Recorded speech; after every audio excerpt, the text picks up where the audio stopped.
Keren kan? Saya ceritakan ini. Surga jenis ini saudara malu untuk ceritakan. Surga yang membuat orang yang menceritakannya menjadi malu. Kita bisa definisikan begitu karena orang-orang ini menggunakan istilah itu. Oke, ini dari Ustaz Zulkifli Muhammad Ali. Tapi kata Assalamualaikum warahmatullahi wabarakatuh. Bismillahirrahmanirrahim. Alhamdulillah wa syukurillah wala haula wala quwwata illa billahil aliyil azim. Amma ba'd. Saudara-saudaraku kaum muslimin rahimakumullah, kembali di video kali ini Madia akan menganalisa beberapa akun yang mencoba untuk berbicara tentang ajaran Islam. Oke, kita simak saja apa saja yang akan mereka coba argumenkan melalui beberapa postingan-postingan yang mereka tampilkan baik di medsos maupun di media lainnya. Mari kita simak saja. Baiklah saudara-saudaraku kaum muslimin rahimakumullah dan para pemirsa yang menyimak video ini dimanapun saat ini Anda berada. Kembali di sini Madia Channel akan menanggapin ocehan atau argumen dari akun orang-orang kafir yang mencoba untuk menyoroti ajaran Islam. Nah, untuk kali ini Madia akan menanggapin dan menjawab ocehan-ocehan orang-orang kafir terhadap ajaran Islam, khususnya tentang surga. Oke, kita langsung saja ya. Kita akan simak apa yang ingin coba akun kafir ini pahamkan atau poles terhadap ajaran surga dalam Islam itu. Mari kita simak. Go. Sejahtera untuk sahabatku sekalian. Dalam kesempatan kali ini saya mengajak sahabat Kanuru untuk mendengarkan beberapa poin ceramah, tetapi topik yang sama. Topik tentang kenikmatan surganya versi Islam. Saya berharap kalian saat ini mau dengar-dengaran seperti apa indahnya, nikmatnya surga versi Islam menurut beberapa ustadz berikut ini. Langsung saja kita dengarkan videonya di sini. Apakah umat Islam dan umat Kristiani Tuhannya sama? Tidak. Jawaban yang katakanlah tidak.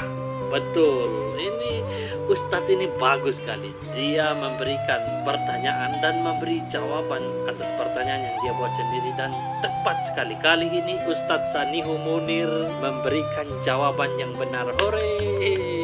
Dan berikut ini alasannya mengapa Tuhan orang Kristen dan Tuhannya orang Islam berbeda. Dilihat dari pengajaran tentang itu. Oke. Nah, di sini akun ini Kanuro mencoba untuk membandingkan Tuhannya umat Islam itu berbeda dengan Tuhannya orang-orang umat Kristen ya. Dalam hal ini bagaimana Islam memandang ini?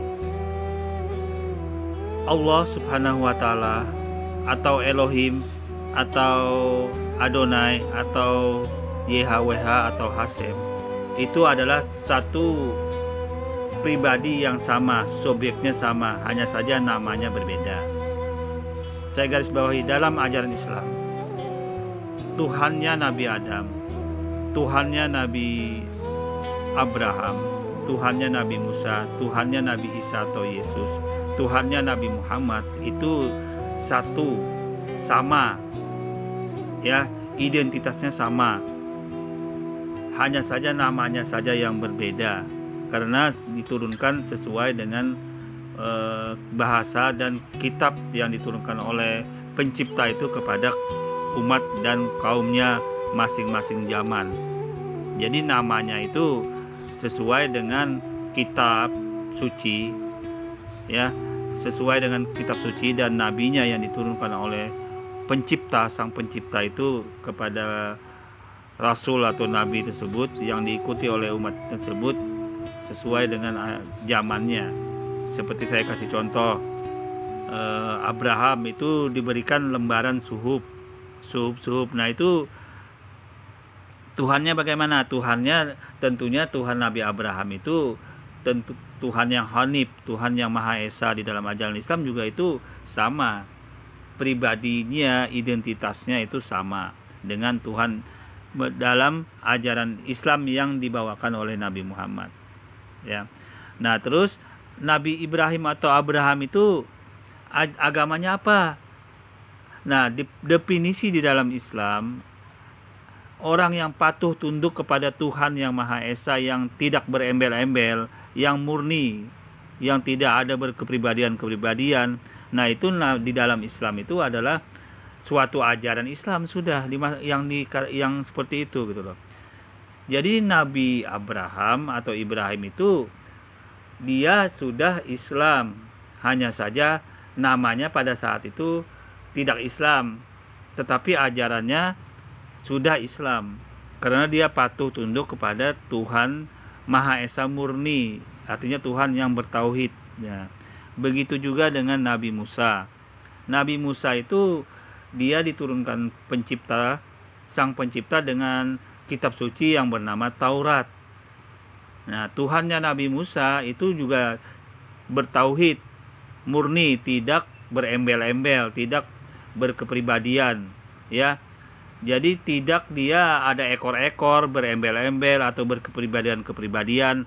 Artinya Tuhan Nabi Musa itu murni bertauhid. Nah, di dalam Islam Tuhan seperti itu artinya sama dengan Tuhan Islam yang dibawakan oleh Nabi Muhammad. Walaupun pada saat itu nama ajarannya Yahudi, akan tetapi karena karena Nabi Musa dan pengikutnya itu menyembah Tuhan yang sama, yang dibuktikan sampai saat ini bahwa Tuhannya orang-orang Yahudi yang diakui oleh orang Yahudi bahwa Tuhan Islam dan Tuhannya orang Yahudi itu sama, tidak bisa kelihatan dan tidak bisa diserupakan dengan apapun juga. Nah, dan Islam pun sama Tuhannya seperti itu. Maka dia juga secara otomatis adalah Islam, ajarannya pengikut Nabi Musa ini gitu loh. Umat Nabi Musa ini yang di dalam ajaran mereka dinamakan Yahudi. Ya. Jadi dalam hal ini Tuhannya Nabi Musa pun sama dengan Islam. Pembuktiannya sudah jelas. Sampai saat ini orang-orang Yahudi mengakuin Tuhan Islam dan Tuhannya mereka orang-orang Yahudi sama. Makanya jangan heran kalau ada orang-orang Yahudi itu dibolehkan dia bersembahyang di masjid. Ya, begitu juga sebaliknya. Nah, dalam posisi seperti ini, karena apa? Karena Tuhannya sama. Berbeda dengan ajaran Kristen. Ajaran Kristen ini Tuhannya itu ber-3 in 1 gitu loh. Ber-3 in 1 kan. Jadi dalam posisi seperti ini berbeda jauh dalam pemahaman dalam kitab-kitab suci Taurat. Ya, dalam kitab-kitab suci Taurat itu berbeda pemahaman gitu loh. Nah, kemudian ajaran Nabi Musa Yahudi ini diteruskan oleh yang bernama Isa atau Yesus itu sesuai Matius 5 ayat 17 sampai 19 gitu loh. Ya. Jadi Yesus itu datang meneruskan ajaran Yahudi, meneruskan ajaran Nabi Musa. Makanya jangan heran Yesus pun bersunat. Yesus tidak makan babi, Yesus berhitan. Ya, Yesus tidak menggunakan patung. Yesus beribadah ke bait suci. Itu semua termuat di dalam Bible itu sendiri.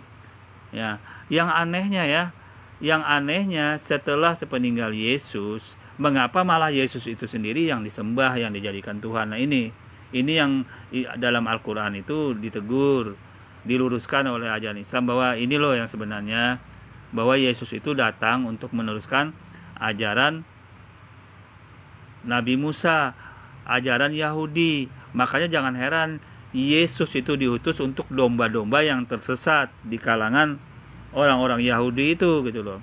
Makanya jangan heran surganya pun itu sudah jelas oleh orang Yahudi, itu sudah ada kaplingannya di surga itu. Kalau tidak salah jumlahnya itu 144.000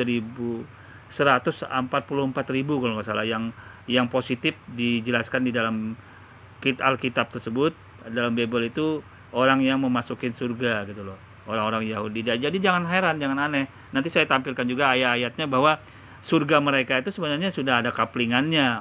144.000 kalau salah. Nanti saya tampilkan dalil bahwa ini loh surganya orang-orang Kristen itu, orang-orang Yahudi tersebut seperti ini gitu loh gambarannya.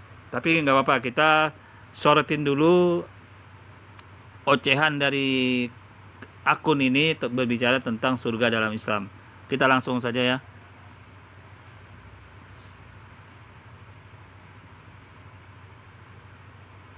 Surga, saudaraku, keren kan? Ustaz ceritakannya nih. Surga jenis ini, saudara, malu untuk ceritakan. Surga yang membuat orang yang menceritakannya menjadi malu. Kita bisa definisikan begitu karena orang-orang ini menggunakan istilah itu. Oke, ini dari Ustaz Zulkifli Muhammad Ali. Tapi kata Rasulullah, kesibukan para lelaki nanti di dalam surga adalah, malu saya ceritakannya nih. Malu saya ceritakan ini. Jujur sekali Ustadz Zulkifli ini. Jadi dalam hal ini saya bertanya-tanya kenapa dia malu menceritakan. Ya kalau memang surganya seperti itu ya nggak perlu malu. Ya ceritakan saja seperti apa isinya. Loh kok malu? Ini kan aneh ya. Tetapi kalau kita perhatikan ya, nanti saudara akan mendengarkan juga apa yang disampaikan oleh ustadz-ustadz yang lainnya. Juga mereka berkata malu. Jadi surganya Islam itu malu untuk diceritakan. Loh kenapa bisa? Dan ini alasannya teman-teman. Mau terus? Kesibukan para lelaki yang masuk surga di surga adalah memecah perawan istri-istrinya. Perawan terus. Wis. Habis malam pertama dapatkan perawan istri, selesai dia perawan lagi. Waduh, perawan lagi. Gitu. Wow. Terus Pak. Bagusnya ibu-ibu nggak ikut dengar pengajian ini. Berarti ini nampaknya di surga itu perihal perawan itu penting sekali ya. Sehingga setelah berhubungan seks lah perawan lagi. Berarti kan ini perihal hubungan seks dan juga perawan lagi. Itu adalah poin-poin yang amat penting di surga versi Islam. Makanya setelah berhubungan badan, perawan lagi. Setelah itu pecahkan lagi, perawan lagi. Pecahkan lagi, perawan lagi. Dan itu saja kerjanya kaum pria, kata dari sang ustadz. Oh, rupanya ini yang membuat ia malu untuk menceritakan. Wow, ternyata itu alasannya. Lah berarti hubungan seks yang dimaksudkan di surga itu bikin malu ya? Loh kok bisa bikin malu? Khusus bapak-bapak. Kata Rasulullah, maaf ini hadisnya sahih. Tolong baca nanti dalam kitab Tamasya ke Surga oleh Syekh Ibnul Qayyim Al-Jauziyah. Judul aslinya adalah Hadil Arwah ila Biladil Afrah. Rasul berkata, maaf, zakar laki-laki ketika dia berdiri karena syahwat selama 70 tahun berdirinya. Ini yang berkah. Baiklah, kita akan tanggapin dulu ocehan dari akun kafir Ikan Nurul ini ya. Nah, saya akan jawab langsung seperti ini gambaran surga menurut ajaran Islam. Ini pondasi awal dulu, dasar awal memahami tentang surga dalam Islam. Anda baru bisa memahami apa yang disampaikan dari Ustadz kami, Zulkifli dan yang lain-lain ini gitu loh, tentang surga Islam. Pondasi awal, dasar awal, surga itu apa? Surga itu adalah balasan dari Sang Pencipta kepada manusia yang beriman dan bertakwa, yang beramal soleh selama hidupnya di dunia. Surga itu pondasi awalnya tidak bisa digambarkan dengan panca indera, tidak bisa dihayalkan di dalam pikiran manusia, kenikmatannya pembalasan Tuhan itu gitu loh. Sekali lagi, pondasi awal, dasar awal untuk memahami surga dalam Islam. Surga dalam Islam itu tidak bisa digambarkan dengan panca indera, tidak bisa direnungkan atau dipikir-pikirkan dalam kenikmatannya balasan Tuhan itu di dalam surga Islam. Itu dulu pondasi awalnya. Nah, kemudian Allah Subhanahu wa taala memberikan informasi sampel terhadap surga tersebut begini loh gambaran kenikmatannya, sampelnya gitu loh. Yang sebenarnya kenikmatannya itu tidak terhingga. Akan tetapi agar bisa dipahami oleh umat Islam dan manusia yang menyimak gambaran surga di dalam Islam itu, makanya adanya beberapa gambaran kenikmatan yang kira-kira bisa dipahami manusia di dunia ini tentang kenikmatan surga tersebut gitu loh. Jadi sampel yang disampaikan oleh ustadz-ustadz itu bukan mewakilin surga yang sebenarnya di dalam Islam, bukan mewakilin kenikmatan yang sebenarnya di dalam Islam. Yang sebenarnya kenikmatan yang surga di dalam Islam itu tidak terhingga kenikmatannya, tak terbatas.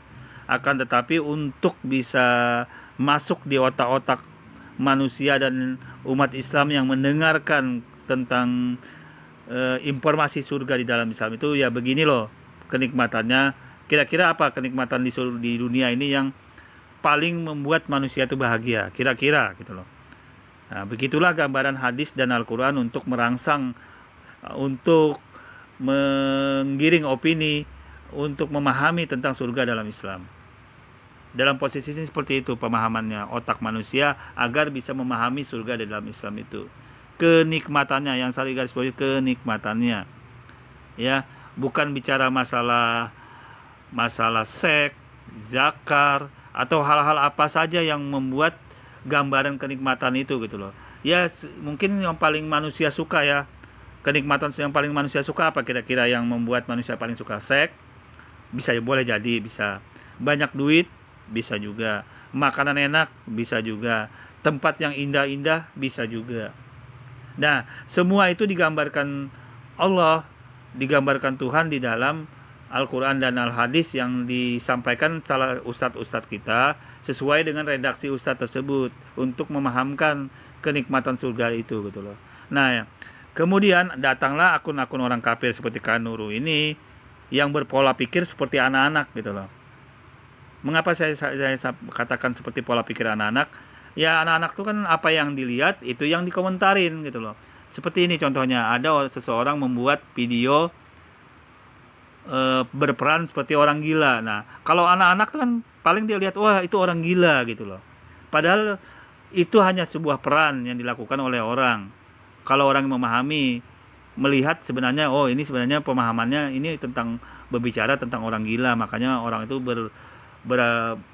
memerankan video orang gila. Nah, kalau anak-anak yang nonton kan, wah itu orang gila.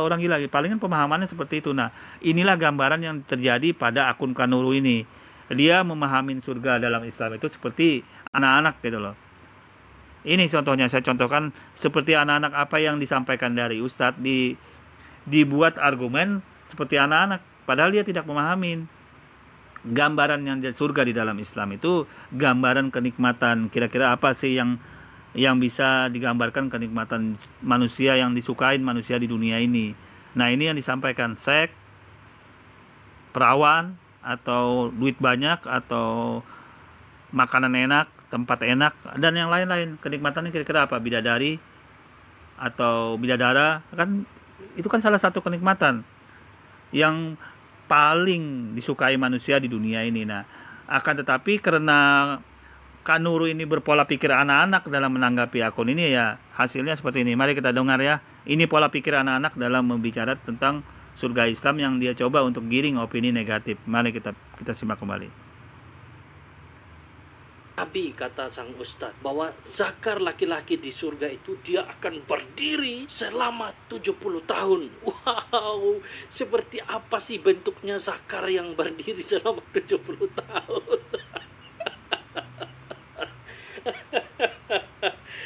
Pantesan ustadz ini malu untuk menceritakannya. Karena ini yang dikatakan sang Nabi katanya. Coba kita ulang lagi ya. Apakah saya salah dengar ini? Rasul berkata, maaf. Oh, ini Rasul berkata dan dia katakan maaf. Loh, kok harus katakan maaf? Kalau memang itu yang dikatakan tentang gambaran surga Islami, ya nggak perlu katakan maaf. Katakan sajalah. Kok kenapa harus bilang maaf? Kenapa harus malu mengatakannya? Zakar laki-laki ketika dia berdiri karena syahwat.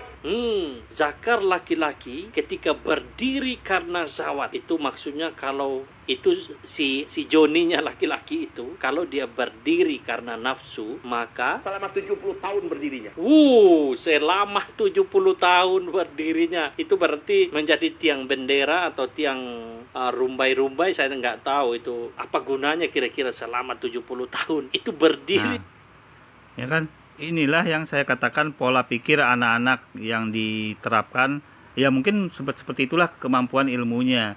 Sehingga dia berpikir surga dalam Islam itu seperti itu. Padahal itu gambaran kenikmatan yang disukai manusia kira-kira di dunia itu seperti apa gitu loh. Padahal kenikmatan yang sebenarnya itu tak terhingga. Jangankan berdiri 70 tahun, mungkin tak terhingga berdirinya kalau digambarkan sesuai kenikmatan yang di balasan Tuhan nanti di surga. Akan tetapi Islam, hadis itu menggambarkan begini loh pola kenikmatan surga itu balasan Tuhan. Nah, disinilah letaknya kedangkalan ilmu pola pikir anak-anak yang ditampilkan oleh Kanuru berbicara tentang ajaran Islam. Dia tidak memahami apa yang tersirat dalam berdirinya zakar, masalah seks dalam surga itu apa sih yang mau disampaikan dalam intinya dalam masalah surga itu. Intinya sebenarnya mudah dipahami. Itu adalah sebuah gambaran kenikmatan yang diinginkan manusia di dunia. Itu nanti dibalaskan Tuhan di akhirat nanti gitu loh, dalam surga itu. Nah, itu gambarannya. Sebenarnya kenikmatan yang sebenarnya tidak terhingga, tidak seperti itu. Itu sebenarnya sangat rendah jauh. Surga dalam Islam tidak seperti itu. Itu hanya sampel, contoh ibarat dalam film itu apa namanya itu yang kalau mulai dari awalnya dulu gitu loh, sampelnya dulu gitu loh. Baru nanti film itu baru bermain. Ya cuplikannya itu cuplikan surga itu seperti itu gambarannya, bukan surganya, malah itu gambaran kenikmatan surga, cuplikannya seperti itu. Kita lanjut dulu ya, pola pikir anak-anak culun yang ditampilkan oleh akun Kanuru ini, akun orang-orang kafir ini ya. Kita lanjut. Jadi gimana tuh cara jalan laki-laki di sana? Saya nggak kebayang tuh jalannya, kok ada tiang di depannya.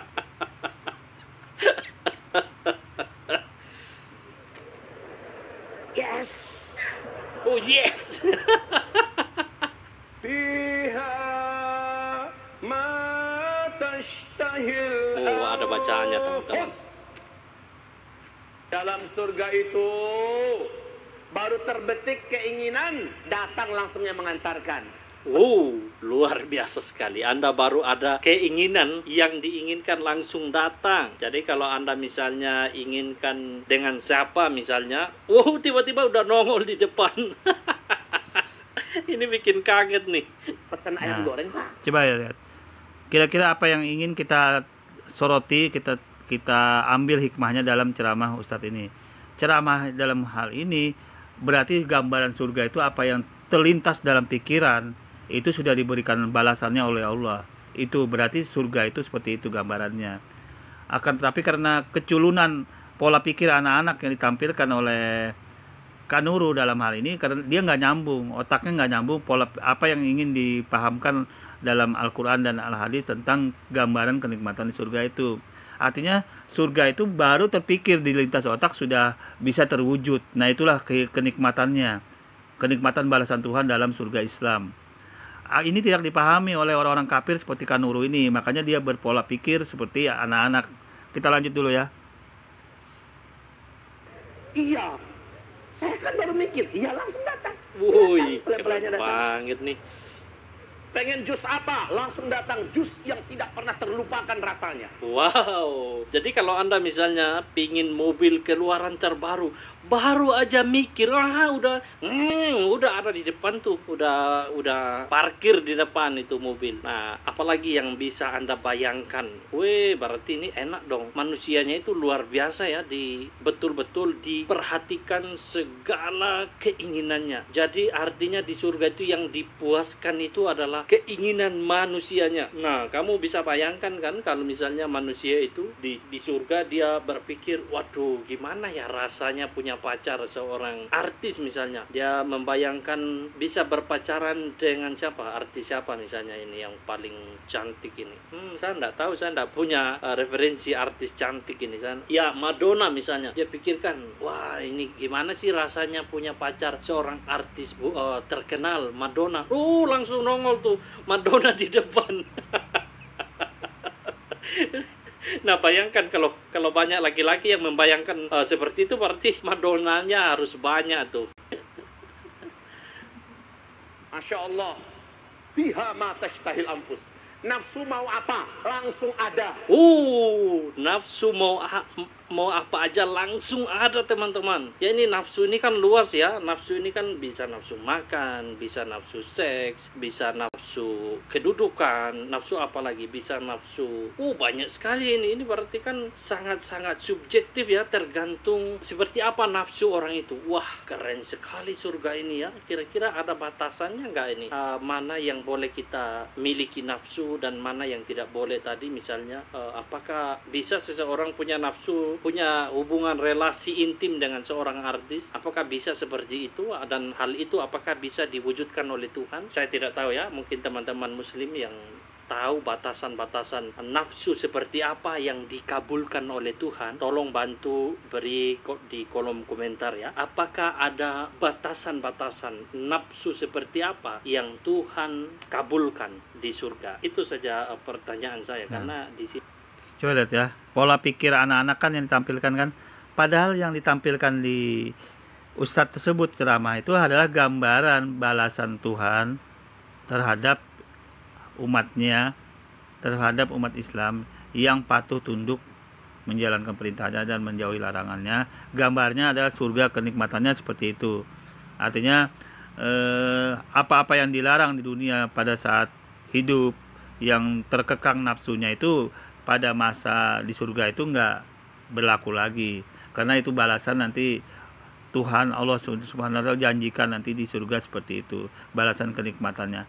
Bahkan jauh lebih daripada nafsu itu, kenikmatan di surga itu tak terhingga. Nah, akan tetapi karena kedangkalan otaknya seperti anak-anak, pola pikir Kanuru ya berbicara seperti ini. Nafsu aja dikomentarin, padahal nafsu yang dalam hal ini itu hanya gambaran kenikmatan. Ya, kenikmatan di dunia ini apa sih? Kira-kira manusia yang suka mengikuti hawa nafsu gitu loh. Itu kan salah satu kenikmatan yang diinginkan manusia nih. Duit banyak, seks, harta, apa itu kan salah satu kenikmatan. Di surga nanti itu jauh lebih daripada itu, sesuai dengan janji Tuhan surga Islam, itu kenikmatannya tak terhingga. Nah, akan tetapi karena keculunan otak Kanuru ini, akhirnya ujung-ujungnya hal-hal begitu aja menjadi polemik pikirannya. Padahal sudah saya kasihkan kerangkanya. Kerangka pola pikir umat Islam dalam memahami surga itu adalah, surga itu sesuatu yang tidak bisa dihayalkan dalam panca indera, tidak bisa diimpi-impikan atau dilihat dalam panca indera, kenikmatannya gitu loh. Nah, dalam posisi untuk merangsang, untuk menggambarkan sampel surga dalam Islam, makanya digambarkan seperti itu, baik yang disampaikan oleh ustadz-ustadz kita.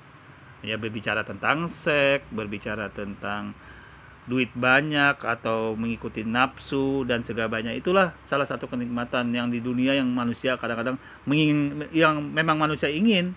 Siapa yang tidak mau ingin duit banyak? Siapa yang tidak ingin punya seks atau istri atau pasangan atau yang lain-lain, tempat yang indah-indah? Siapa yang tidak mau gitu loh. Tetapi karena pola pikir akun Kanuru ini seperti anak-anak, dia memahami kenikmatan itu, dia sangka itu suatu pengajaran dalam surga Islam. Dia tidak pahami bahwa balasan kenikmatan dia tidak bisa bedain. Tidak bisa bedakan balasan kenikmatan dengan janji Allah tentang surga, gambarannya dengan balasan kenikmatan itu. Dia tidak bisa bedain itu gitu loh. Mari kita simak kembali ya. jelaskan. Gratis.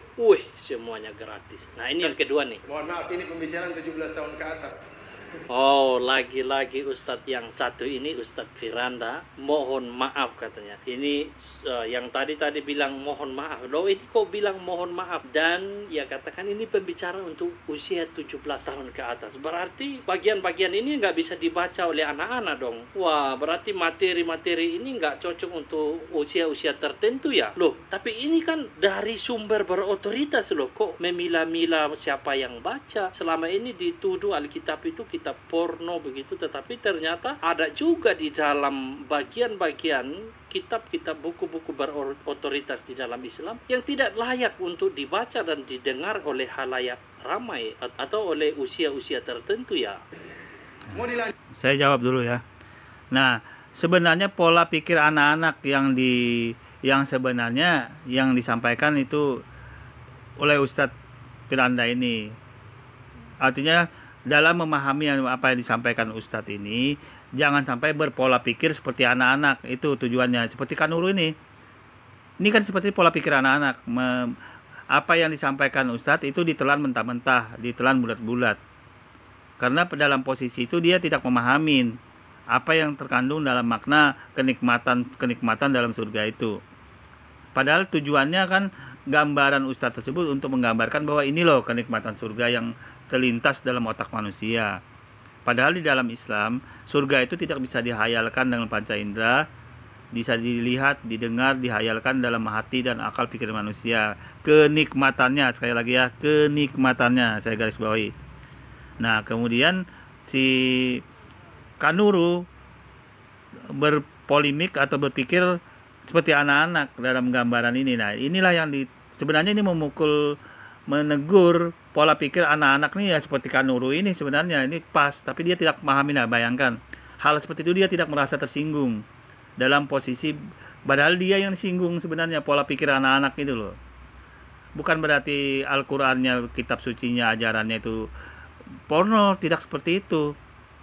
Tidak seperti itu pemahamannya. Pola pikir anak-anak dalam memahami surga ini loh yang ditegur oleh Ustadz Firanda ini. Tetapi karena dasar memang pola pikir anak-anak yang dipakai oleh Kanuru, ya muncul lagi argumen seperti ini gitu loh. Kita lanjut kembali ya.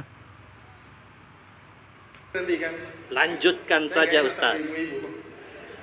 Perhatikan, ini adalah satu seruan untuk kita sekalian. Perhatikan, ini bukan surga Tuhannya Kristen. Surga Tuhannya Kristen berbeda jauh teman-teman. Nanti lain kesempatan baru kita lihat seperti apa surganya Tuhan yang diajarkan di dalam kekristenan. Allah Subhanahu wa taala sungguhnya penghuni surga pada hari tersebut, yaitu tatkala mereka di surga. Fi syughulin fakihun, mereka sedang sibuk bersenang-senang. Sibuk dengan siapa? Dengan istri-istri mereka. Hum wa azwajuhum. Di sana sibuk dengan istri-istri mereka. Ini menarik. Sibuk tentang apa ini? Di bumi ini banyak laki-laki nggak terlalu sibuk dengan istrinya. Laki-laki sibuk sendiri, istri juga sibuk sendiri, anak-anak sibuk sendiri. Tapi di surga itu berbeda teman-teman. Ini sekali lagi saya katakan, di surga versi Islam itu, di sini laki-laki sibuk dengan istri-istrinya. Sibuk tentang apa? Fi dhilalin 'alal araiki muttaqi'un. Dengan istri-istri mereka di atas tempat tidur mereka bertelekan.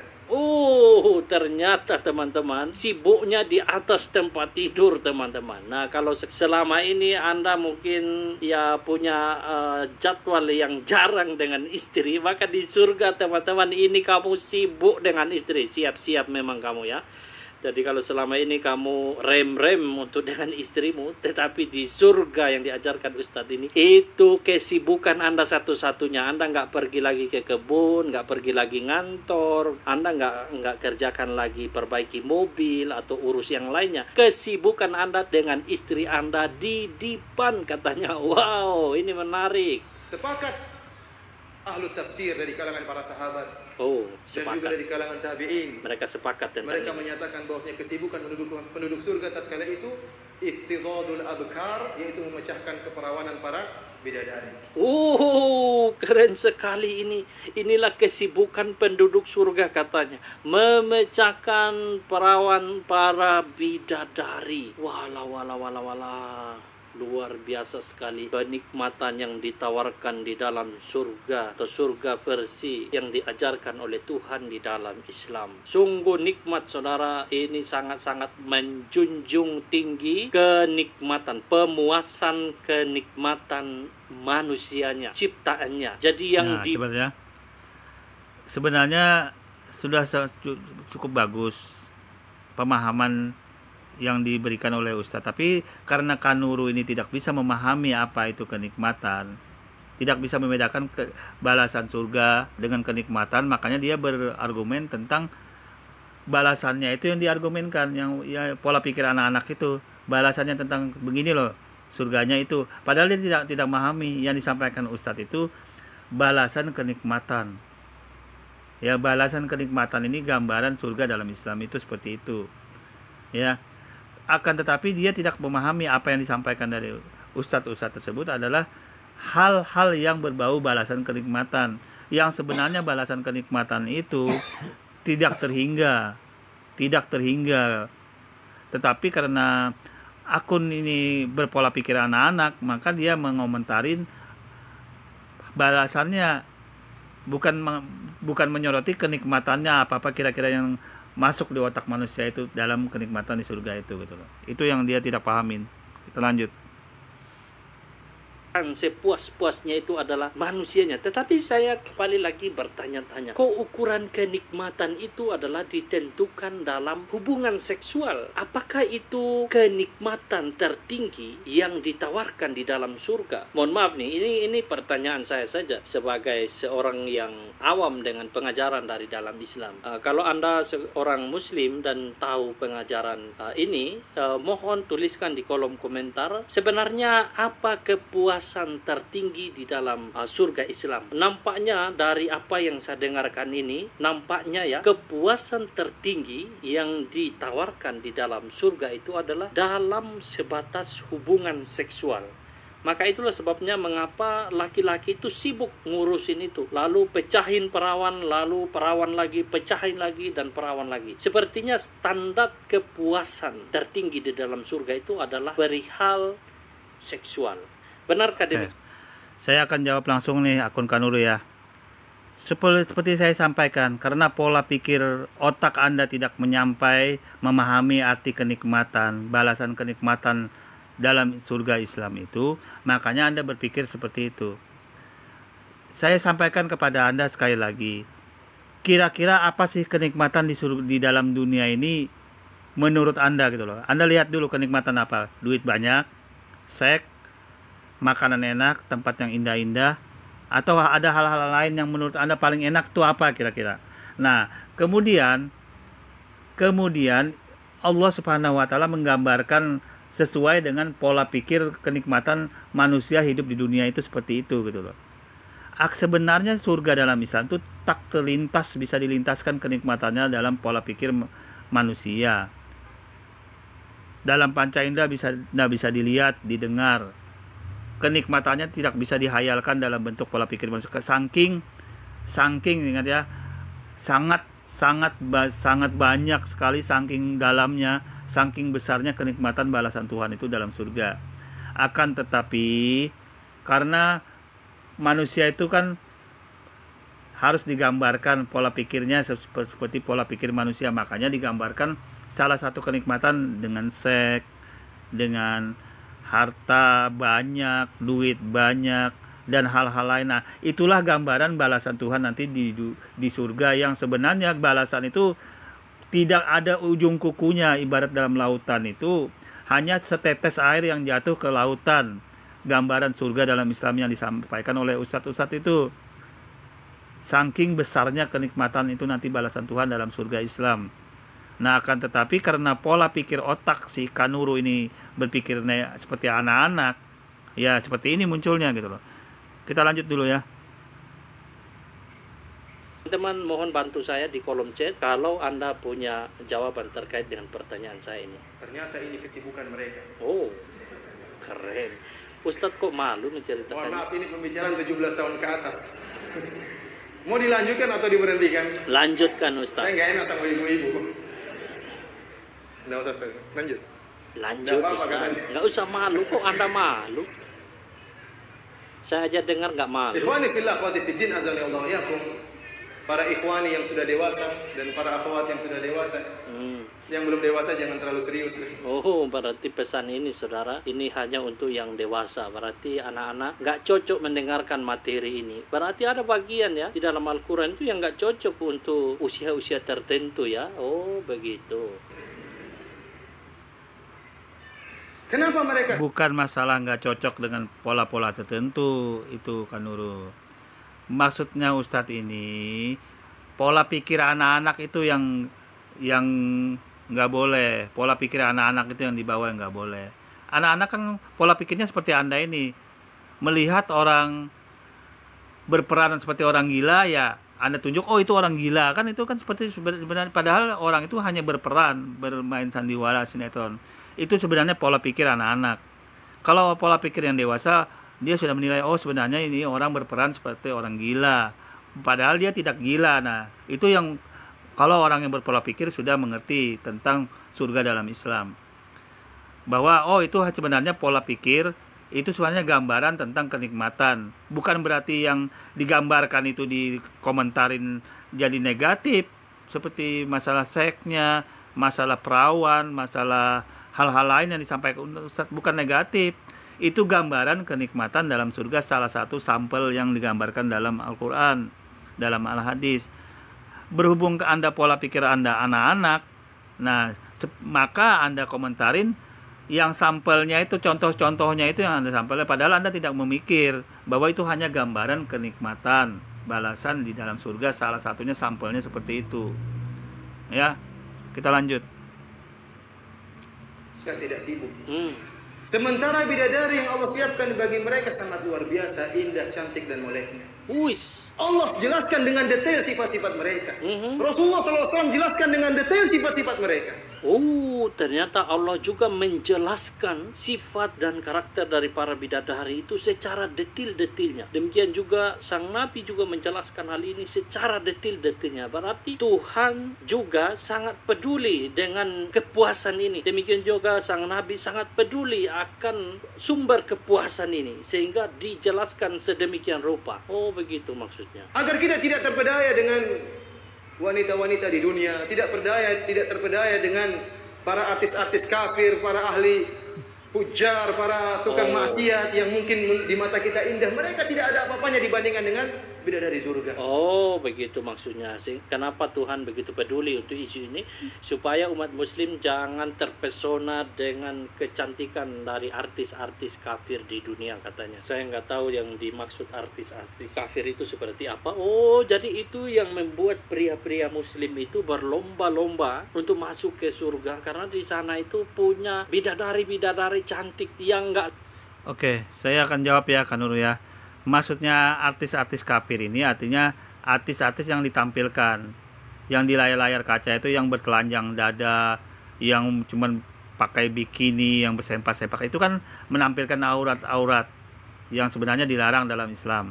Nah, artis-artis seperti itu jangan sampai tergoda umat Islam. Maksudnya itu artis-artis yang disebutkan oleh orang-orang ini dalam ustadz kita ini, artis-artis kafir itu jangan sampai tergoda seperti orang yang bertelanjang, yang tidak menjaga auratnya. Kita lanjut kembali ya. Dengan artis di dunia teman-teman. Mau nggak kalian masuk ke surga ini nih? Silakan Anda saat ini memilih surga mana yang Anda pilih. Allah Subhanahu wa taala berfirman, "Inna ansha'nahunna insya'a, faj'alnahunna abkaran uruban atraba li ashabil yamin." Sungguhnya kami telah menciptakan bidadari tersebut langsung ada. Langsung dewasa, tidak melalui tahapan, tidak kecil merengkak dulu, ingusan dulu, upilan dulu, tidak, langsung dewasa, langsung berumur 33 tahun, langsung seger siap melayani. Wa ja'alnahunna abkaran, dan kami jadikan mereka perawan. Jadi sifat perawannya bidadari itu adalah sifat yang senantiasa terlengket pada bidadari, tidak mungkin hilang. Dipecahin muncul lagi, dipecahin muncul lagi. Oh, sifat keperawanan itu melengket teman-teman. Ini nggak bisa hilang teman-teman. Meskipun dipecahin muncul lagi, dipecahin muncul lagi. Waduh, aduh, ini kalau saya pikir secara ini manusiawi lah, apakah ini tidak menyakitkan begitu ya? Apakah para bidadari juga dipuaskan dengan cara ini? Atau hanya laki-laki yang dipuaskan dengan cara ini? Saya nggak tahu. Apakah memang bidadari itu diciptakan untuk melayani? Ya, di sini dikatakan Tuhan menciptakan bidadari untuk melayani laki-laki. Lalu perempuan atau bidadari itu tidak dilayani. Oh, ternyata mereka diciptakan sebagai pelayan, teman-teman.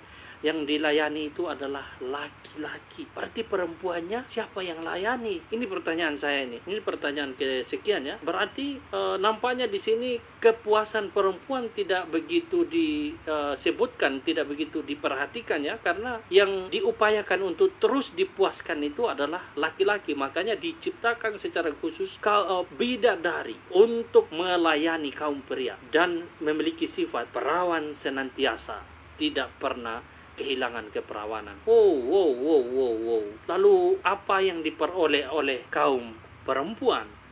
Bagaimana tidak sibuk? Allah musta'an. Berhenti. Nah, ini kan coba pola pikir yang ingin mau digulirkan oleh akun ini ya. Padahal perempuan juga dalam Islam itu balasannya sama. Apa yang ada dengan laki-laki ya itu sesuai dengan kodratnya juga dalam Islam. Surga Islam itu gambaran untuk pembalasan seorang perempuan juga sama.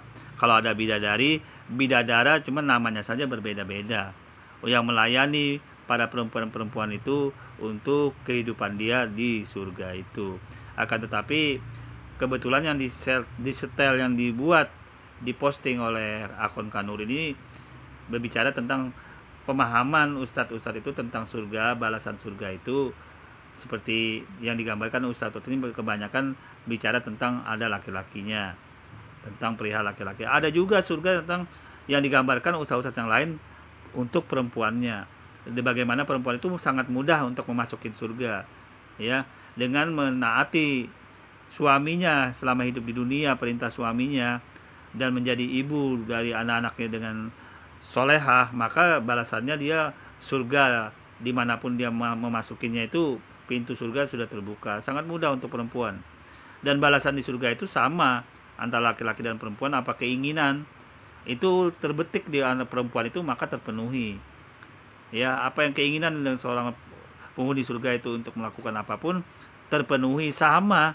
Jadi nggak ada beda sebenarnya balasannya antara Islam, antara laki-laki dan perempuan. Hanya saja akun Kanuru ini mencoba untuk membuat negatif, arah-arah opini penggiringan negatif gitu loh. Kita lanjut. Ikan Ustadz, kita lanjut yang satu ini. Salah satu nikmat yang ada dalam surga adalah pesta seks. Oh, sama lagi, ini lebih. Minta maaf, karena inilah yang kita tahan-tahan di dunia. Ini lebih jelas. Inilah lagi. yang kita tahan-tahan di dunia. Dan kenikmatan terbesar yang diberikan Allah Subhanahu wa Ta'ala di surga adalah pesta seks. Wow. Ini terjawab sudah apa yang saya tanyakan tadi. Rupanya sang ustadz yang ketiga ini memberikan jawaban. Kenikmatan terbesar yang ditawarkan di dalam surga Islam adalah kenikmatan seks. Wow, ternyata teman-teman, kenikmatan seksual yang dinikmati selama di dunia itu tidak ada apa-apanya. Dan rupa-rupanya meskipun tidak ada apa-apanya, di surga itu dijadikan sebagai standar tolok ukur kenikmatan tertinggi yang ditawarkan oleh Tuhan. Ternyata kalau Anda misalnya di dunia tidak punya prioritas untuk kenikmatan seksual, kan ada tuh yang memang terpanggil tidak punya orientasi terhadap kebutuhan seksual. Berarti di surga Anda mau tidak mau akan dikondisikan oleh Tuhan untuk memiliki kenikmatan seksual. Karena itulah satu-satunya kenikmatan tertinggi yang ditawarkan oleh Tuhan, teman-teman. Jadi kalau Anda inilah pola pikir yang terbalik memahami surga dalam Islam. Pola pikir yang terbalik yang disampaikan oleh Kanuru ini. Surga dalam Islam itu gambarannya kira-kira apa sih kenikmatan di dalam dunia ini yang disukai manusia itu gitu loh. Seks, duit banyak, makanan enak, tempat indah, atau hal-hal lain. Kira-kira apa yang menjadi nilai ukur, tolak ukur gambaran kenikmatan yang diinginkan manusia di dunia ini gitu loh. Apa kira-kira? Nah, salah satunya adalah seks. Salah satunya adalah seks. Nah, kemudian seks inilah digambarkan menurut ajaran Islam itu balasan tentang surga itu nanti, yang sebenarnya balasannya itu tak terhingga, kenikmatannya jauh daripada seks, lebih banyak lagi. Akan tetapi agar otak manusia umat Islam itu bisa, janji Tuhan itu bisa didapat, dimengerti dalam balasan surga itu, ya digambarkan dengan salah satunya seks, duit banyak, uang enak, uang banyak, makanan enak, tempat indah, dan apalagi gitu. Nah, pemahaman Kanuru ini pola pikir anak-anak. Dia sangka seks itu yang dijadikan bahan untuk kenikmatan surga itu pola pikir oon namanya, dalam Islam itu oon. Nggak benar gitu loh. Karena kenikmatan dalam Islam itu, kenikmatan yang dijanjikan itu salah satunya adalah seks, gambaran kenikmatannya. Bukan berarti seksnya itu yang balasan dalam surga. Islam bukan seperti itu. Gambaran kenikmatan yang kira-kira disukai oleh pola pikirnya oleh manusia gitu loh. Melebihi daripada seks. Sebenarnya surga dalam Islam melebihi, tak terhingga kenikmatannya. Kalau cuma seks nggak jauh. Akan tetapi pola pikir manusia kan nggak nyampe balasan surga itu memahaminya. Nah, digambarkanlah dengan seks. Nah, seks ini yang dijadikan odong-odong, ocehan-ocehan akun Kanuru ini. Nah, itu ya saya katakan inilah pola pikir anak-anak gitu loh. Kita lanjut. Anda punya hasrat, kenikmatan untuk mengkoleksi barang-barang mewah, mobil-mobil mewah, atau punya hasrat kenikmatan tersendiri untuk mendapatkan prestasi-prestasi yang selalu baru, selalu tinggi, selalu nomor satu dari yang lainnya, maka di surga semua ukuran kenikmatan menurut versi Anda itu tidak berguna lagi, karena yang tertinggi yang bisa ditawarkan oleh Tuhan di dalam Al-Quran itu adalah kenikmatan seksual. Wow, ini sungguh-sungguh sebuah pelajaran baru yang saya dengarkan pada kesempatan kali ini, teman-teman. Kalaupun Anda baru mendengarkan hal ini, tolong tuliskan di kolom komentar ya. Adalah pesta seks. Adalah pesta seks. Kenapa? Karena ini kita akan tanggapin dulu, kan semua sudah saya tampilkan dari Kanuru ini apa yang dia ingin coba untuk asumsikan negatif. Nah, sebelum kita bahas selanjutnya, saya akan tampilkan dulu pemahaman yang sebenarnya surga dalam Islam itu seperti apa. Seperti ini pemahaman yang benar agar otak itu waras, nggak seperti pola pikir anak-anak. Ini pemahaman yang benar surga dalam Islam. Assalamualaikum warahmatullahi wabarakatuh.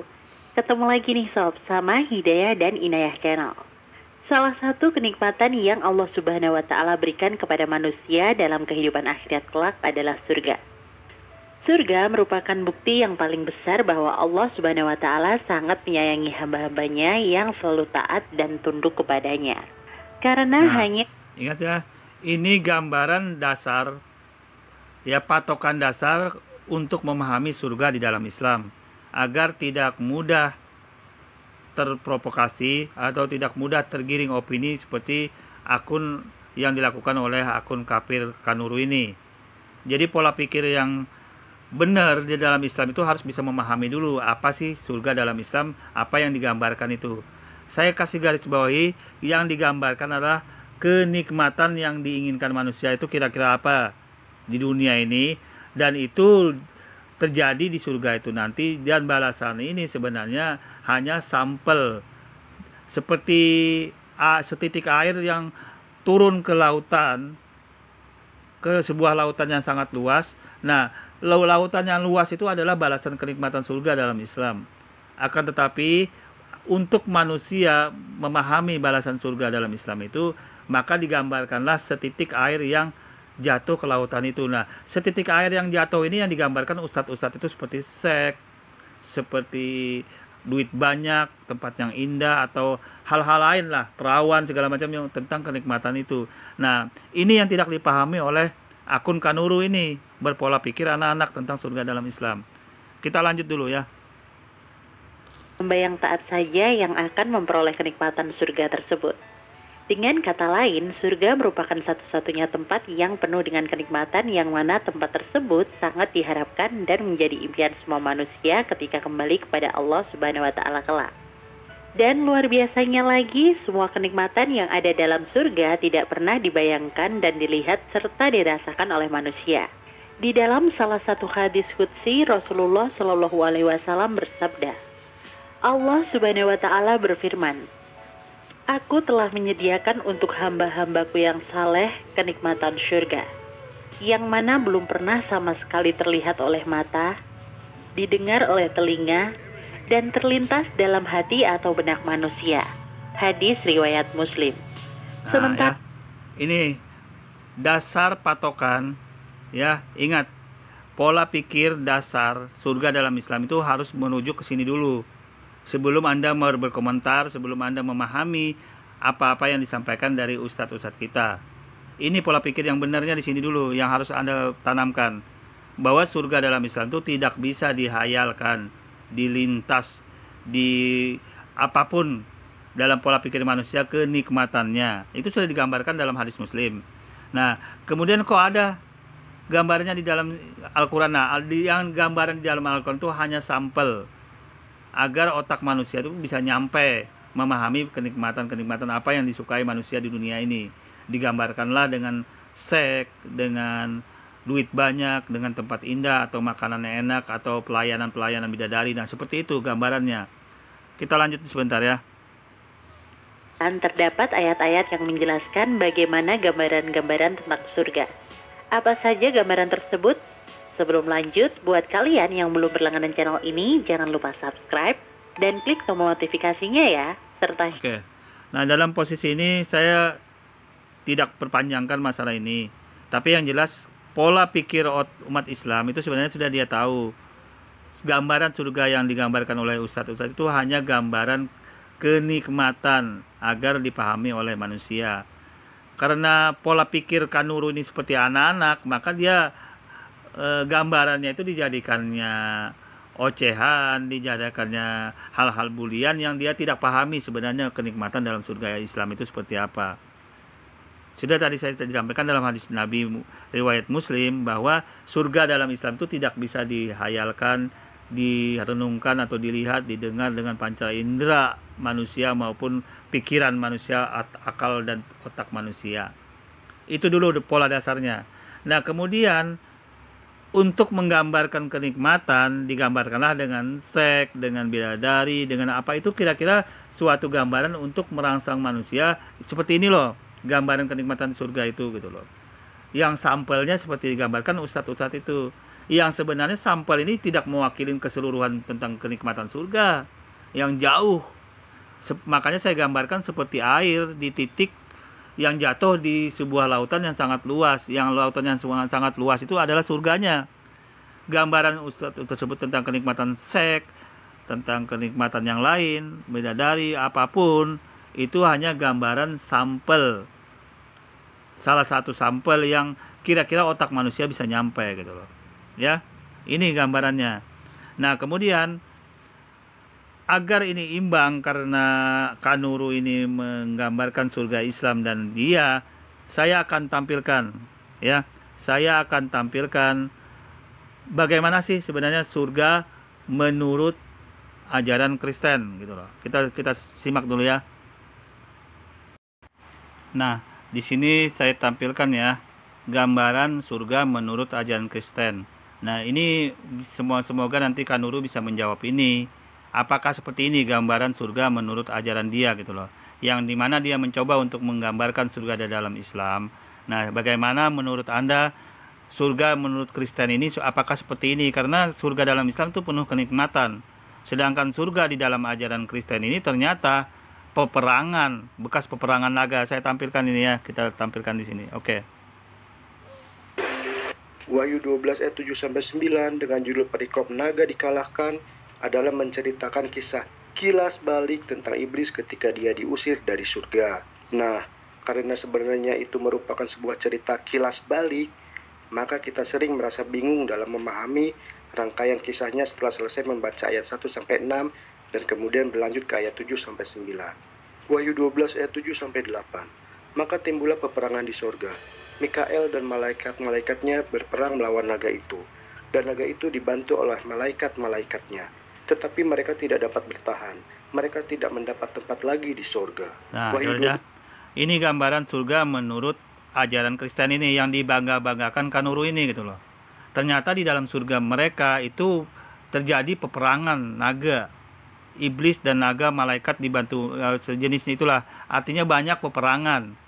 Kalaupun memang di sana sudah tidak terjadi peperangan lagi di surga, minimal surga yang sebenarnya bukan tempat kenikmatan tetapi bekas peperangan gitu. Kalau memang tidak terjadi peperangan lagi di surga, berarti surga orang Kristen ini bekas tempat peperangan naga gitu loh. Apakah enak suatu tempat yang dikatakan surga tetapi terjadi tempat bekas peperangan? Ini gambarannya dalam Wahyu 12 ayat 9, Anda bisa lihat. Apakah seperti ini Kanuru gitu loh? Tolong dijawab ini. Kalau Anda mendatangi surga dalam Islam, Anda harus bisa menjawab ini. Karena ternyata di dalam surga Anda itu tidak ada kenikmatan.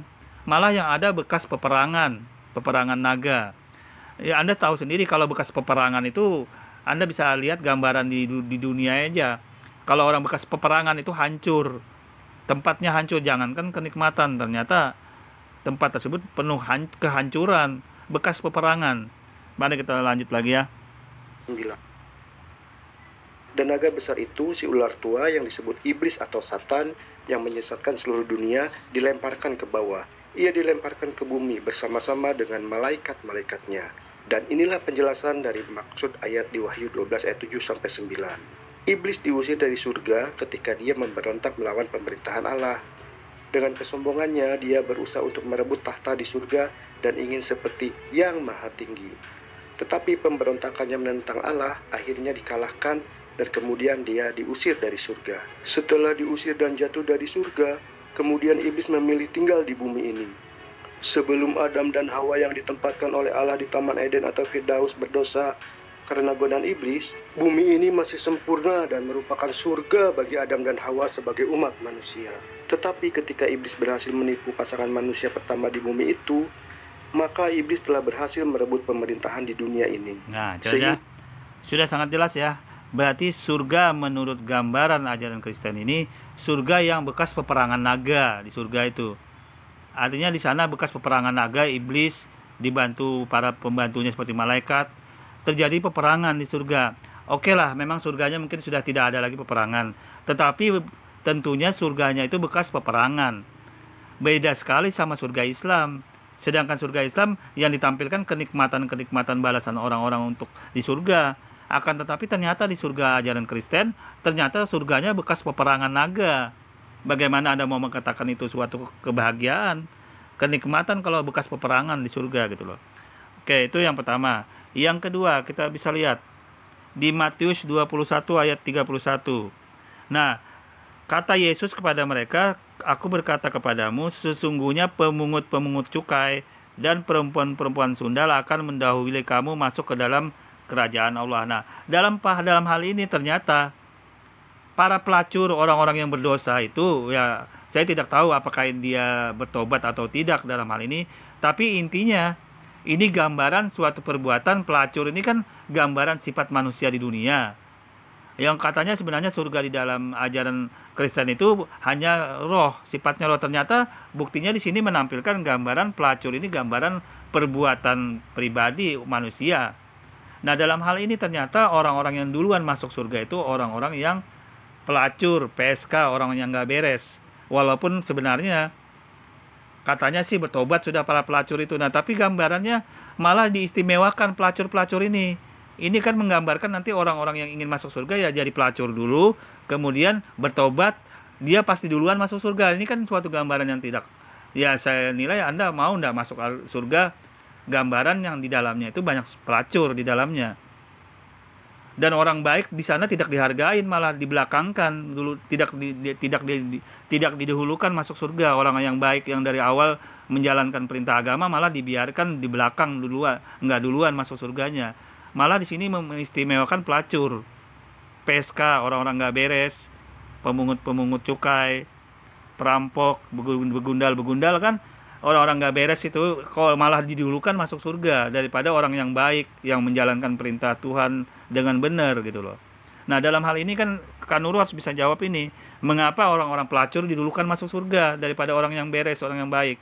Yang walaupun katanya surganya itu sudah bertobat para pelacur itu. Tapi kan dalam hal ini ini membuktikan bahwa ajaran ini mendukung orang-orang yang gak beres mendahulu masuk surga. Jadi kalau ingin masuk duluan ke surga dalam posisi seperti ini kan orang yang gak beres dulu, berarti sifatnya jadi pelacur dulu, jadi PSK dulu, jadi orang gak beres dulu baru masuk surga. Begini kalau saya lihat dalam pemahaman ini. Nah, ini harus dijawab oleh akun Kak Nurul juga ini. Karena dia mencoba untuk membandingkan surga Islam, ternyata di dalam surganya itu banyak sekali pelacur-pelacur, PSK-PSK duluan malah masuk surga. Jadi kalau ingin masuk surga duluan, ya jadi pelacur dulu, bertobat, itu bisa duluan masuk surga. Nah, ini menunjukkan bahwa menyuruh orang itu jadi pelacur, memberi semangat orang itu jadi pelacur dulu, jadi PSK dulu, baru bertobat. Nah, itu malah duluan masuk surga. Menurut Matius 21 ayat 31 ini kalau saya nilai. Kata Yesus kepada mereka, kamu berkata kepadamu, aku berkata kepadamu, sesungguhnya pemungut-pemungut cukai dan perempuan-perempuan sundal akan mendahului kamu masuk ke dalam kerajaan Allah. Nah, dalam hal ini berarti orang-orang yang gak beres, pelacur, orang-orang nakal, walaupun dia bertobat, dia tetap duluan masuk surga. Ini merangsang orang ingin masuk surga duluan, berarti orang itu harus jadi pelacur dulu. Kalau pemahaman saya begini. Karena dalam hal ini ini dibuktikan dengan ayat ini gitu loh. Orang pelacur walaupun dia bertobat, ya anggaplah katakanlah dia bertobat, dia masuk ke surga duluan. Merangsang orang ingin jadi pelacur dulu, kemudian bertobat. Nah, itu balasannya surga duluan, lebih awal masuk surga. Ini gambaran surga menurut ajaran Kak Nurul ini yang membandingkan Islam. Kemudian kita lihat. Nah, di Matius 25 ayat 8, gadis-gadis yang bodoh berkata kepada gadis-gadis yang bijaksana, berikanlah kepada kami sedikit dan minyakmu itu, sebab pelita kami hampir padam. Nah, di dalam surga Kristen ternyata ada orang bodoh, gadis-gadis bodoh. Ada gadis-gadis bijaksana. Jadi ada dua gadis di sana. Kalau di dalam Islam tidak ada orang bodoh lagi di surga itu penuh kenikmatan. Sedangkan di dalam ajaran Kristen ternyata orang bodoh ada di sana, orang pintar, gadis-gadis pintar juga ada. Jadi ya terserah Anda kalau Anda mau masukin surga yang banyak gadis-gadis bodoh, gadis-gadis pintar, ya Anda bisa memilih surga menurut ajaran Kristen seperti ini gitu loh. Di Matius 25 ayat 8. Tetapi jawab gadis-gadis yang bijaksana itu, tidak, nanti tidak cukup untuk kami dan untuk kamu. Lebih baik kamu pergi ke penjual minyak dan membeli di situ. Nah, dalam hal ini di Matius 25 ayat 9, ternyata di surga ajaran Kristen ini gelap, hanya diterangi dengan minyak-minyak doang gitu loh, dengan lampu-lampu minyak. Makanya di sana ada penjual minyak dan beli di situ. Nah, dalam Islam tidak perlu penjual minyak lagi, apa yang terlintas di otak manusia dikabulkan. Nah, sedangkan surga di dalam Kristen ini ternyata disuruh ada jual beli minyak segala, ya kan, di Matius 25 ayat 9. Nah, apakah Anda mau memasuk surga yang ternyata di dalamnya surganya hanya penuh dengan orang-orang penjual minyak, orang-orang yang lampu-lampu penerang? Kan ini kan lucu, surga apa namanya gitu loh, yang ternyata di dalamnya hanya penjual-penjual minyak. Gak ada gadis-gadis bodoh, ada gadis-gadis bijaksana. Kan ini kan suatu gambaran surga yang, ya terserah Anda, kalau Anda suka surga yang seperti ini ya silahkan pilih ajaran Kristen, ya kan. Nah, ini yang lanjut lagi nih ya. Akan tetapi waktu mereka sedang pergi untuk membeli, datanglah mempelai itu, dan mereka sedia untuk bersama-sama dengan dia ke warung penjamuan kawin. Lalu pintu ditutup. Matius 25 ayat 10. Nah, yang katanya surga itu hanya roh, ternyata di sana ada lampu yang itu dalam bentuk fisik, ada lampu, ada penjual-penjual minyak, ada penjamuan kawin. Itu kan suatu bentuk, bukan roh lagi dalam posisi ini. Dalam posisi ini kan bertentangan kembali yang katanya surga itu penuh dengan penjual-penjual minyak yang bentuk fisik dalam bentuk hal-hal lain. Nah, Ini juga tergambarkan di Matius 25 ayat 10. Apa Anda mau sesuatu yang berkontradiksi, yang katanya di surga itu hanya roh? Ternyata di sana ada penjual minyak, ada orang yang haus pingin minum, yang disediakan air-air, kan itu kan jasmani semua, bukan roh. Mari kita simak kembali ya. Nah, di Wahyu 19 ayat 7, mari kita bersukacita dan bersorak-sorai memuliakan Dia karena hari perkawinan anak domba telah tiba dan pengantinnya telah siap sedia. Nah, ini kan gambaran fisik, bukan gambaran roh, perlu kawin segala gitu loh. Ya, bukan gambaran roh, ini fisik. Ada pengantin, mempelai laki-laki dan perempuan, ini gambaran fisik semua. Yang katanya surga di dalam ajaran Kristen itu roh. Kan berbanding terbalik dengan Wahyu 19 ayat 7 dengan Wahyu 19 ayat 9. Nah, bagaimana ini Kak Nurul, Anda bisa menjawab ini gitu loh. Yang tadi yang saya tampilkan, terjadi peperangan di surga, yang walaupun katanya sudah selesai itu perang, tapi ternyata surga di dalam ajaran Kristen terjadi bekas peperangan. Ini di Wahyu 12 ayat 7. Ya, Anda bisa lihat ya, Anda bisa bandingkan dengan surga Islam, nggak sampai seperti ini, jauh sekali. Apalagi kenikmatan, boro-boro kenikmatan surganya aja hancur lebur bekas peperangan bekas peperangan naga dan iblis setan ya. Kita Anda lihat di Wahyu 12 ayat 7, di Wahyu 7 ayat 4. Kita lihat lagi kembali di sini. Nah, di Wahyu 21 ayat 16, kota itu berbentuk persegi 4, panjangnya sama dengan lebarnya, maka malaikat itu mengatur kota itu dengan tongkat pengukurnya. Ternyata panjangnya 24.000 mil, lebar dan tingginya sama seperti panjangnya. Dalam hal ini ya, kita lihat ya, ternyata surga di dalam ajaran mereka itu tidak lebih dari 24.000 mil doang gitu loh. Bagaimana Anda bisa gambarkan surga? Apa muat manusia yang bermiliar-miliar sebelumnya? Dan ternyata surganya cuma 24.000 mil di Wahyu 21 ayat 16. Bagaimana Anda mau klaim surga dalam ajaran Kristen itu enak? Hanya ukurannya aja cuma 24.000 mil. Ya, kurang lebih 81.000 kilometer surganya di dalam ajaran mereka itu. Bagaimana Anda mengatakan suatu tempat yang enak kalau tempatnya seperti itu gitu loh. Ya, kalau saya nilai logika Anda mau masuk surga yang hanya seperti itu gambarannya. Nilainya nggak jauh, sedikit sekali jauhnya gitu loh. Ya. Mari kita simak yang lain lagi nih.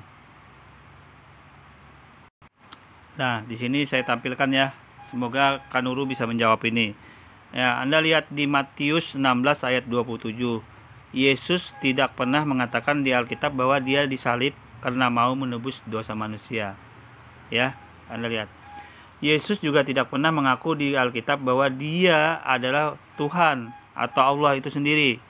Bible sendiri mengatakan bahwa Yesus hanya diutus kepada umat Israel. Ya. Jadi Yesus itu sesuai Matius ayat 15 sampai 19, Dia meneruskan ajaran Nabi Musa, yaitu ajaran Yahudi. Kitab Taurat itu diteruskan, ya. Dalam hal ini ternyata surga di dalam ajaran Nabi Musa, ajaran Yahudi, kitab Taurat itu ternyata sudah dipatok. Jadi orang-orang masuk surga dalam ajaran mereka itu sudah terpatok, sudah ada nama-namanya. Yang jelas jumlahnya hanya tertulis 144.000 orang saja. Dan itu pun hanya untuk Israel dan Yahudi saja. Nah, dalam hal ini karena Yesus itu berbangsa Yahudi, keturunan Yahudi, maka Dia juga layak masuk surga. Yesus wajar. Nah, akan tetapi pengikutnya di luar Yahudi, maka dia tidak bisa masuk surga yang 144.000 ini. Nah, bagaimana orang Kristen ini sekarang posisinya? Karena tidak termuat di dalam Bible bahwa mereka akan memasuki surga yang 144.000 orang saja ini. Bagaimana dia mau mengatakan kebenaran kalau dalam Bible dia sendiri mengatakan surga di dalam ajaran mereka itu hanya terfokus, dijamin masuk surga itu jumlahnya hanya 144.000 saja. Dan itu pun khusus golongan umat Yahudi. Dan ini sesuai dalam Bible itu sendiri bahwa Yesus itu datang meneruskan ajaran Yahudi untuk domba-domba yang tersesat. Yang jadi masalah adalah yang jadi renungan, kenapa tiba-tiba ujuk-ujuk kok ajaran ini kok disampaikan ke bangsa lain. Padahal Yesus datang untuk bangsa Yahudi, untuk domba-domba yang tersesat di kalangan Yahudi itu sendiri. Ini termuat di Matius 21 ayat 11. Bagaimana Anda bisa menjawab ini, Kak Nuru? Silakan, kami bertanya ini. Nah, jadi surga di dalam ajaran Yahudi itu jumlahnya 144.000 saja yang masuk sesuai Matius 21 ayat 11. Nah, sekarang posisi ajaran Kristen di mana surganya gitu loh.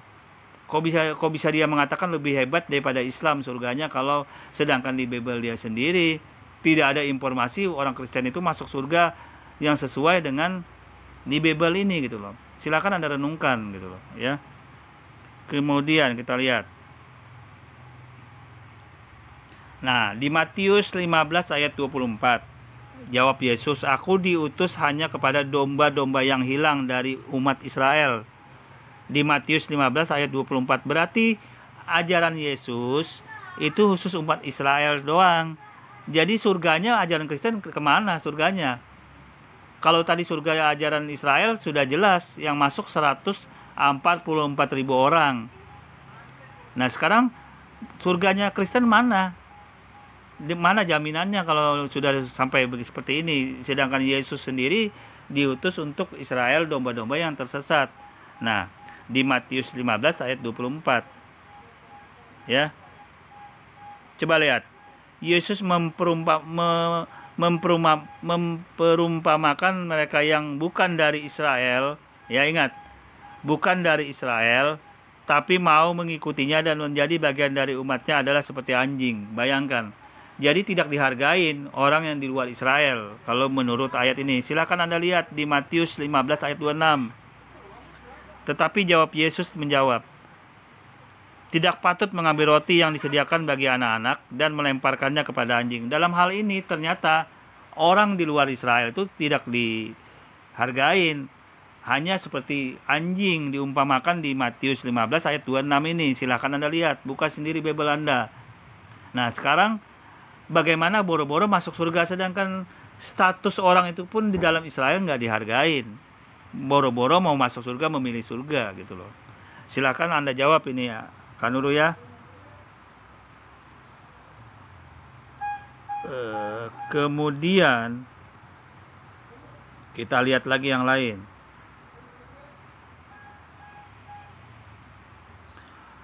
Nah, inilah dalam Islam itu sebenarnya yang ingin diluruskan tentang pemahaman ajaran sebelum Islam itu datang, ya.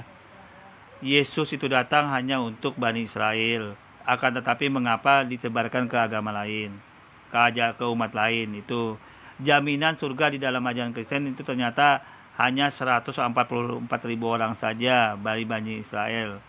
Mengapa Anda bisa mengatakan surga dalam Islam membandingkan seperti itu kalau ternyata di surga Anda pun tidak ada surga yang jelas masalah ini gitu loh. Dah, silakan Anda buka Bible dulu gitu loh, biar sebelum Anda berbicara tentang surga di dalam Islam, Pak Nuru ya. Nah. Yesus diutus sesuai Matius 10 ayat 5 sampai 6. Ke-12 murid itu diutus oleh Yesus dan berpesan kepada mereka, jangan kamu menyimpang ke jalan bangsa lain. Nah, artinya jangan ajaran Yesus ini disebarkan ke ajaran agama lain atau masuk ke dalam kota orang Samaria, melainkan pergilah ke domba-domba yang hilang dari umat Israel. Nah, jadi dalam hal ini ajaran Yesus itu sebenarnya meneruskan ajaran Musa. Tapi kenapa ujuk-ujuk muncul ajaran Kristen yang disebarkan ke seluruh bangsa? Kan ini kan aneh gitu loh. Tetapi tetap memakai ajaran Yesus. Sedangkan Yesus sendiri melarang disebarkan ajaran ini ke sesuai Matius 10 ayat 5 sampai 6 ke bangsa lain, tetapi kepada domba-domba yang hilang dari Bani Israel itu sendiri. Bagaimana ini suatu pemahaman yang benar gitu loh. Makanya dalam hal ini buah si malakama sebenarnya ajaran Kristen ini. Surganya pun sebenarnya Anda saya tadi gambarkan penuh pelacur yang masuk duluan ke dalam surga, ya, penuh dengan peperangan naga, walaupun peperangan sudah selesai, bekas peperangan naga. Kan aneh gitu loh. Banyak yang tidak sesuai gitu loh, ya. Oke. Ini saja tanggapan kami terhadap akun Kanuru yang mencoba untuk menyerang ajaran Islam dalam posisi berbicara tentang surga Islam. Ya, kurang lebihnya saya mohon maaf. Wassalamualaikum warahmatullahi wabarakatuh.